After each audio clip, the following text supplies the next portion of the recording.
Dear friends, today we are confronted with a truth that can shake our hearts. Love your enemies. This passage from Luke chapter 6, verse 27 to 38 is not merely a suggestion, but it is a radical transformation of our way of living.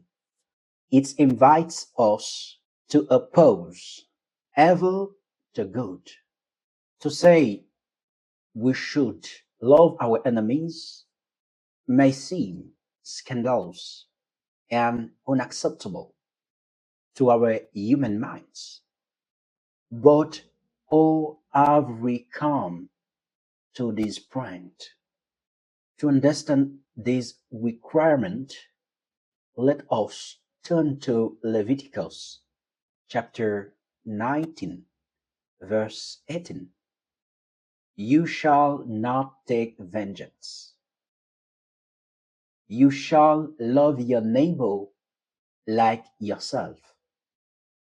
But this love was limited, confined to those who resemble us, to those within our own community. And now let's look deeper. In Proverbs chapter 25, verse 21, we find a beautiful instruction. If your enemy is hungry, give him food to eat. If your enemy is thirsty, give him water to drink. This is a kind and transformative way to perceive the enemy. It is a preliminary step, a preparation to what Jesus teaches to us in the gospel. The novelty of Jesus is radical love, a love that extends to everyone, even to those who wish us harm. It is an active, concrete love that reflects the mercy of God. As is written, God is merciful to all. He makes the sun rise on both the just and the unjust. The love that Jesus preaches breaks the cycle of violence.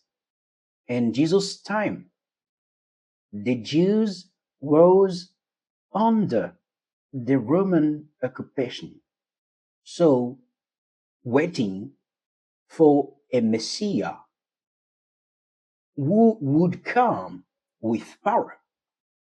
But Jesus shows us another way. Instead of hating our enemies, he calls us to bless them. Let us reconsider our view of the enemy. Instead of seeking vengeance, let's choose reconciliation. Vengeance leads to death. As we can see, David faced Saul, but refused to kill him, saying that the Lord will repay everyone according to his justice. Loving your enemies is a mark of those who follow the Christ. Jesus tells us, if you love those who love you, what credit is that to you? The love of Jesus is transformative. It is no longer an hire for an hire, but unconditional love. For Jesus listeners, loving one's enemy was a revolutionary idea. Religious leaders viewed it as a weakness, but it was not, in fact. For the early Christian community, this teaching was a guide to life. For example, we can consider Stephen praying for his executioners. Christian become a distinctive sign even for the pagans who said, look how they love one another. Loving your enemies don't mean remaining passive in the face of violence. It is an active response to evil with good. We are called to love.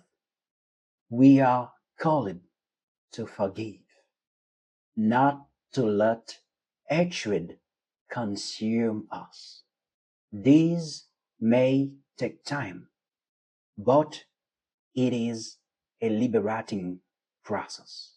So, my dear listeners, my dear brothers and sisters, be merciful as your Father is merciful. Amen.